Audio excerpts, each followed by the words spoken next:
Hello, the beautiful people. Welcome back to another exciting video. Today, I just wanted to share with you guys my journey from Rundu to Katima Mulilo. So I was traveling overnight from Rundu to Katima Mulilo, and my bus ticket was said to be departing by 12:30 a.m. That's overnight. But guess what? The bus showed up 4 hours late. And now, between worrying about safety while waiting at the service station, I was at least lucky enough. One of my friend came over to stay with me for like 2 hours at the 7th station while I wait for the bus. But little did I know that when would the bus actually arrive, because it arrived nearly almost like 4 hours later. That was about 3 a.m. And honestly, I was just listening to podcast and scrolling my phone and all of that, but I was also scared at the same time, like, okay, what could happen possibly? And so I was just trying to be low key as possible. And then so when the bus finally arrived, I was now saying, okay, thank God, finally we can travel off. And the unfortunate part, the driver was also the person to allocate for us seats, and there was no proper seat allocation, so it was a bit of chaos, honestly. And then I tried to find a seat by the window, and so there was this vacant one that I saw a lady sitting on the aisle, and so I wanted to use the window seat. And so I gently tried to sit, but she looked at me and she was like talking and telling me, like, okay, no, you can't sit here, you need to sit on the other side. And for me, I was just like, what? Why are you telling me the seat is clearly like empty, and why are you telling me to sit on the other side? So she was like, you can't sit here, even in a way that was so much entitled. And then I just told her, like, this is not your house, ma'am.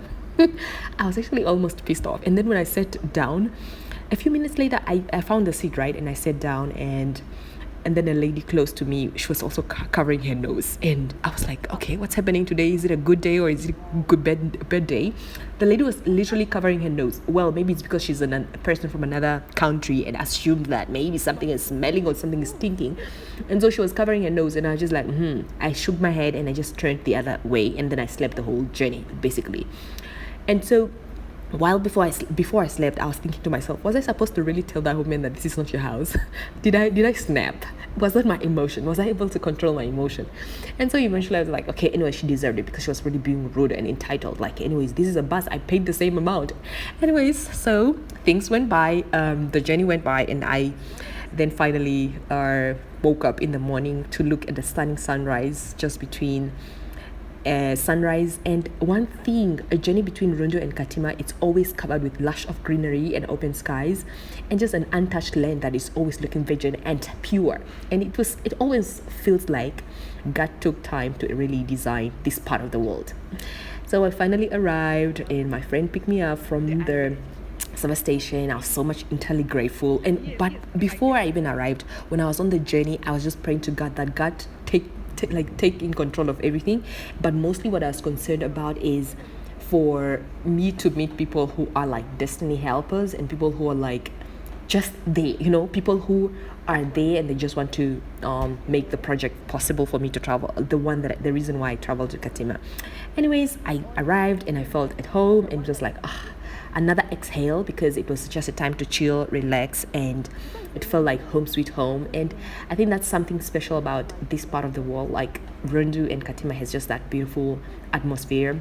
Yeah, my friend took me around to check the places and visit some schools, and also just see like the river site. And before then, I settled down and snuggle up for the night before I continue with the next day. So today, this is a vlog for day one, basically, like traveling to Katima, but I'll be having another vlog for the next couple of days while I'm here. And I hope you guys will enjoy and come along and follow the journey, and I hope I can share more beautiful and exciting things apart from complaining and nagging and telling you about the lady who said that sit over there. But hello, mama, that was not your house. I was supposed to choose where to sit, right? Anyways, enough of rambling. This is it. You guys can enjoy the greenery and the blue skies of Katima Mulilo. See you next time.